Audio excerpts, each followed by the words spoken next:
Баарыңарга жагымдуу күн достор. Бүгүнкү сабагыбызга кош келиңер. Бүгүнкү сабакта биз өтүлгөн баардык темаларыбызды кайталоо максатында практикалык иштерди, практикалык көнүгүүлөрдү кылабыз. Бир канча кызыктуу видеолорубуз дагы болот. Андыктан бүгүнкү сабакка кош келдиңер. Жана бүгүнкү сабакты калтырбастан аягына чейин, ар бир деталине чейин маани берип, жакшылап көргүлө, аягына чейин көргүлө. Силерге дагы, бизге дагы ийгилик.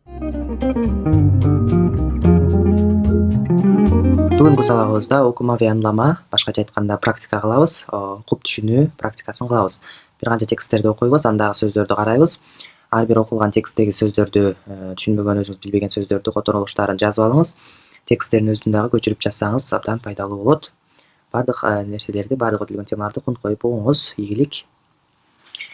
Биринчи текстибиз Зейнеп ве Cem. Бул Зейнеп, Cem деген адамдын аттары.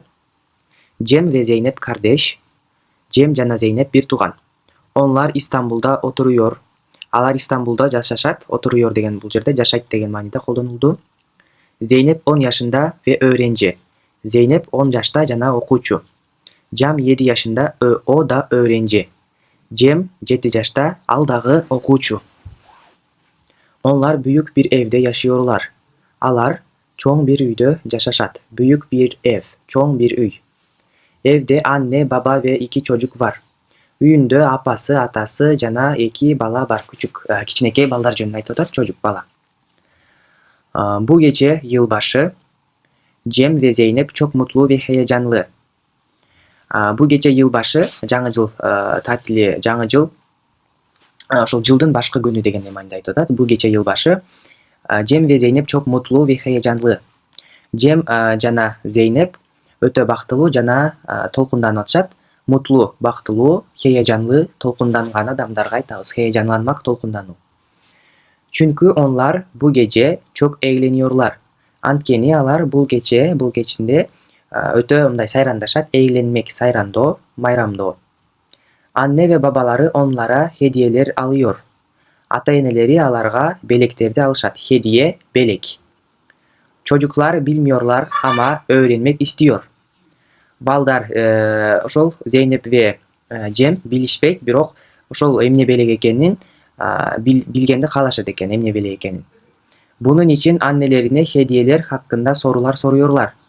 Ошондуктан апасынан ошол белектер жөнүндө суроолорду сурап жатышат экен. Hediyeler hakkında, белектер жөнүндө. Zeynep, anneciğim, bu gece bize hediye veriyor musunuz, diyor. Ama annesi cevap vermiyor. Sürpriz diyor. Zeynep, apa bul gece bizge belekтерди бересизби деп сурап атат экен, бирок апасы cevap vermiyor, жооп бербей жатат экен. Sürpriz diyor. Sürpriz деп эмне белек экенин айтпай жатат экен. Yılbaşı için anneleri marketten bir ağaç alıyor. Bu çok güzel bir ağaç. Жаңы жыл үчүн аннелери, ошол апа ата-энеси маркеттен бир ёлка алышат экен. Бирок бул ошол өтө жаңы бир дарак экен, ёлка дарагы. Babaları bir pasta alıyor. Anneleri çok güzel yemekler pişiriyor. Anne, baba ve çocuklar yemekten sonra pasta yiyorlar. Sonra Zeynep ve Cem'e hediyeler veriyor. Çocuklar çok mutlu oluyor. Ата-энелери ар кандай нерселер сатып келишет экен, апасы өтө жакшы тамактарды жасайт экен. Жана ошол бул тамактануудан кийин Zeynep жана Cem'ге ата-энеси белектерди беришет экен. Балдар бул жаңы жыл кечесинде өтө бактылуу болушат экен. Çok mutlu olmak, өтө бактылуу болуу. Демек бул жерде Zeynep жана Cem жөнүндө ошол жаңы жыл кечеси кандай болот бир аз айтып бериптир. Түшүнбөгөн сөздөрдү жазыңыз жана которулушун да жазып жаттабаңыз. Кийинкиси жомок, köpek ve kulübesi masalı. Masal деген жомок. Köpek, ит, kulübe бул анын уясы. Ушул иттин уя сыяктуу мондай сүрөттө тургандай жыгач, жыгачтан жасалган уя. Ит жана анын уясы деген жомок экен. Ошол жомокту окуп которобуз азыр. Bir varmış, bir yokmuş, uzak bir diyarda bir aile yaşarmış. Var eken, жоқ eken, uzak bir yerlerde bir üy бүлө жашайт экен. Diyar деген жер. Dışarıdaki soğuğa hiç aldırmadan tüm gün çalışırlarmış. Eşikteki soğukka karabay gün boyunca işleşet eken ошол үй бүлө. Sabahtan akşama kadar odun kırarlar, sonra da kırdıkları odunları satarlarmış. Erteden kechке чейин отунларды отун кылышат экен, отундарды kesişet eken, andan keyin ошол kesken otundарын satышат экен. Akşamları da sıcacık şöminelerinde ateş yakar, şöminenin başında hep beraber ısınırlar, sohbet ederlermiş. Akşamları keçinde sıcacık şömine degen pechka, meş. Keçinde ошол печка меш жагышып, от жагышат экен анын ичине, анан ошол печканын айланасына тегерен отуруп алышып, ошол баары биригип ысынышат экен, sohbet ederlermiş, сүйлөшүшөт экен. Günlerden bir gün yine şöminenin başında otururlarken dışarıdan gelen bir ses duymuşlar. Günlerden bir gününde bir günlerinde ошол печканын айланасында отурган экен, sırttan bir ün uğuşat eken. Kapıyı açtıklarında ise soğuktan titreyen ve kimsesiz bir köpek ile karşılaşmışlar. Eşikti açkandan keyin soğuktan titregen jana eч ким жок bir it көрүшөт экен. Жана ошолор менен ит менен жолугат экен. Эшикти ачат экен, sırtta ошол soğuktan üşügөн bir it бар экен. Yavru köpek kapının önünde oturuyor. Kapıyı açan bu ailenin gözlerinin içine bakıyormuş. Yavru köpek, жаш эч кими жок, бул байкуш ит эшиктин алдында отурушат экен. Ошол эшикти ачкан үй бүлөнүн gözлөрүнүн içine ушинтип карап атыптыр да, байкуш болуп. Ailenin küçük çocuğu dayanamayıp titreyen köpeği hemen kucağına almış. Үй бүлөнүн кичинекей баласы чыдай албастан ошол кичинекей küçüktü kucağına alat экен. Çocuk yavru köpeği ısınması için şöminenin başına götürmüş. Bala ошол итти ысынсын деп ошol печканын başına алып барыптыр. Titreyen köpek birkaç dakika sonra ısınmış ve sıcaktan mayışarak uykuya dalmış. Üşügön küçük bir kança minut pechkanın janında ısınıptır, jana ısıktan keyin jırgap uykuga kiriptir. Fakat köpeği evde bırakamazlarmış. Fakat köpeği evde bırakamazlarmış.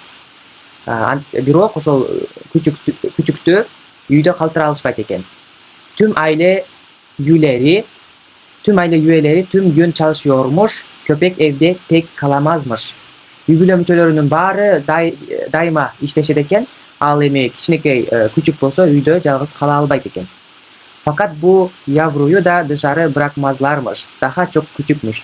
Бирок бул жаныбарды дагы сыртка калтыра албайт экен. Анткени ал өтө кичинекей экен эле.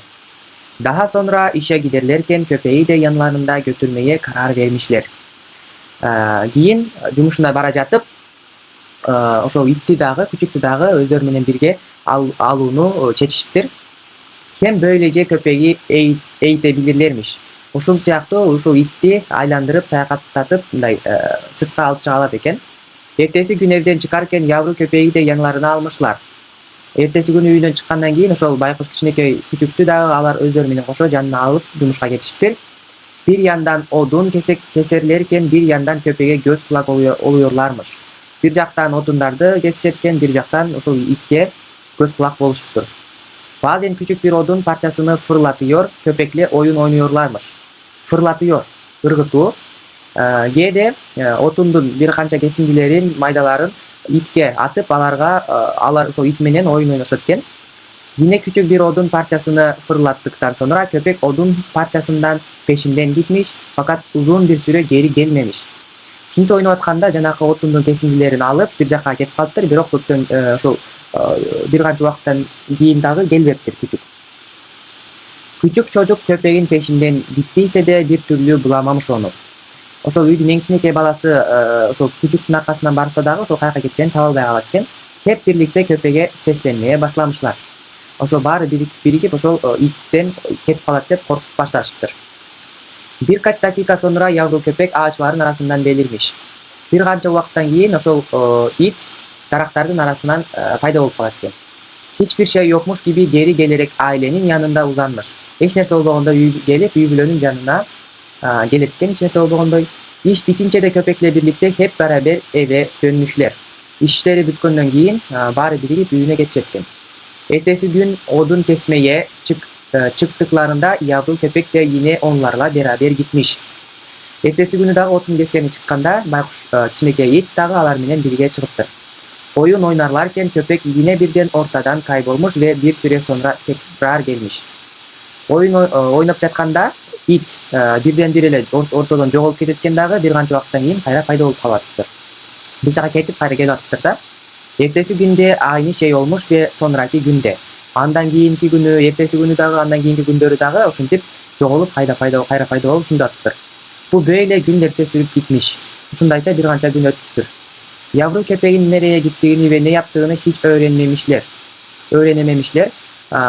Үйрөнө албаптыр. Ошол кичинекей күчүктүн кайсыл жака кеткенин баары тең биле алышпаптыр. Кайсыл жака кеткенин үйрөнө алышпаптır. Bir süre sonra tekrar geleceğini bildikleri için içleri rahatmış. Bu it ketip kayra geleberет деп ойлошуп кычалат болбой башташыптыр. Ошол үй бүлөнүн мүчөлөрү. Bir gün akşam iş bittikten sonra eve dönerlerken uzaktan bir duman görmüşler. Bir günü жумушунан кийин үйүнө бара жатып, үйү тараптан bir түтүн чыгып атканын көрүптүр. Bu yanan evlerinin dumanıymış. Bu tütün ошол kuyup жаткан özlerinin үйү экен. Sabah evde çıkarlarken söndürdüklerini sandıklarını şömine meğerçe yanmaya devam etmiş.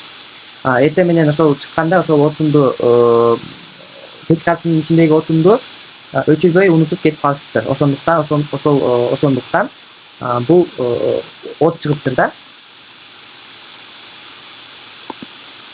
Bir süre sonra da tüm evi alev almış. Aile bu gördükleri manzara karşısında dehşete düşmüş. Yangını söndürmeye çalıştılarsa da artık tüm ev küle dönmüş. Bundan korkup kalgan korkkan үй бүлө үйдүн ичиндеги күйүп аткан отту өчүргөнгө аракет кылса дагы бирок үй баары бир күйүп бүтүп күлгө айланыптыр. Карабeye dönmüş evlerinin önünde kara düşünürlerken köpek havlamaya başlamış. Ошол үйүнүн жанында турганда it үйрө баштаптыр. İleri geri gidiyor, kuyruğunu sallayıp havlamaya devam ediyormuş. Arı beri çurkap kuyruğunu götürüp alıp ошол үргөндү улантыптыр. Ailenin küçük çocuğu köpeği takip etmeye başlamış. Үй бүлөнүн кичинекей баласы ошол итти аркасынан мындай издеп, аркасынан ээрчип баштаптыр. Эмне кылып атат экен бул итти? Köpek onu bir külübenin önüne götürmüş. Köpek kичинекей küçük anı bir uyanın, ошол özü kurgan uyanın janına aparıptır. Çocuk bu külebeyi hayatında ilk defa görüyormuş. Bala bu kичинекей ittin үйün birinci jolu görüptür. Meğerse köpek her ortadan kaybolduğunda bir odun üst üste koyarak bu külübeyi yapan bir iyilik perisiymiş. Жанакы отун ыргытып ойноп аткан балдардын отундарын апарып bir жерге топтоп, ошол жана башында көрсөткөндөй уя туруптур. O gün yavru bir köpeği soğukta bırakmayan aile yeni külübeleri sayesinde soğukta kalmaktan kurtulmuş. Bir günü ошол itти soğuktan kutkargan үй бүлө эми өздөрүнүн үйү күйүп кеткендиктен ошол ит курган үйдө soğuktan сактанып калышыптыр. Демек ушундай bir жомок экен. Келгиле достор, ушул эки теманы салыштыруу үчүн көнүгүү мисал иштеп көрөлүк. Азыр узаклашма durуму, анан да эмнени өттүк? Yönelme durуму. Yönelme durуму, узаклашма durуму. Ушул чыгыш жөндөмөсү жана барыш жөндөмөсү деген эки теманы салыштыруу үчүн мисал иштеп көрөбүз. Мен экранга сүйлөмдөрдү да жазып коем азыр. Бул жерде азыр 8 сүйлөмүбүз бар. Ошолорду кайсы бирин экенин табышыбыз керек да, кайсы бири туура экенин табыш керек. Бул жерде сүйлөмдө 3 сөз берилет боштук жерге. Ошонун үчөөнүн кайсынысы туура келет, ошону табабыз. Негизги бул жерде табыш үчүн негизги эң маанилүү нерсе алгач ошол сүйлөмдү кандай мааниде колдонуп атат, ошол сүйлөмдүн контекстин маанисин түшүнүшүбүз керек да. Ошондо гана биз ошол жерге туура мүчөнү коюп, туура сүйлөмдү, туура сөздү кое алабыз. Анын үчүн биз көбүрөөк сөз билишибиз керек, көбүрөөк практикабыз болуш керек болчу. Эгерде сүйлөмдүн негизин түшүнө турган болсок, ошол жерге биз кайсынысы туура келет экенин кое алабыз. Андыктан сүйлөмгө биринчи маани берелик. Баштадык. Биринчи сүйлөм. Гүлай, Мелисе, Melis'ten kitap veriyor. Gülay Melis'e kitap berip atat деген сөз да. Bunun кайсынысы туура болот? Melise дегени туура болот. Gülay Melis'e kitap veriyor. Melis'te дей турган болсок, Melis'te болуп калат. Кыргыз тилине эле окшош болуп атат карасаңар. Gülay Melis'e kitap берип жатат. Gülay Melis'e kitap берип жатат. Melis'e деп атабыз да. Түрк тилинде Melise болот. Polis sokaktan duruyor. Polis sokakta duruyor деген экинчи варианты туура болот. Анткени сокак деген сөз көчөдө турат. Милиция көчөдө турат деп атат. Бул жерде polis sokakta duruyor. Sokağa дей турган болсок, милиция көчөгө турат деп калабыз. Бул туура эмес. Sokaktan дей турган болсок, милиция көчөдөн турат болуп, бул да туура эмес болуп калат. Милиция көчөгө турат, милиция көчөдө турат, милиция көчөдөн турат. Кайсынысы туура? Албетте ортончусу милиция көчөдө турат дегени туура. Биз дагы ушул сүйлөмдөгү sokakta дегенди туура деп белгилейбиз. Üçüncüsü, ben bu sabah evde geç çıkıyorum.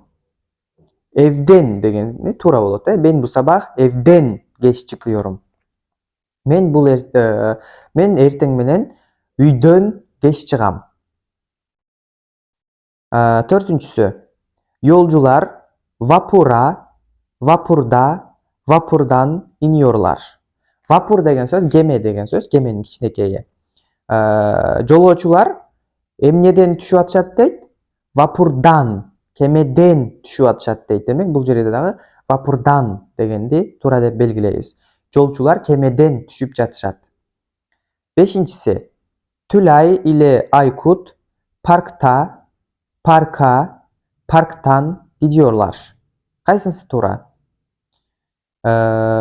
Tülay жана Aykut паркка бара жатышат дей турган болсок, биринчиси туура болот. Tülay ve Aykut parka gidiyorlar.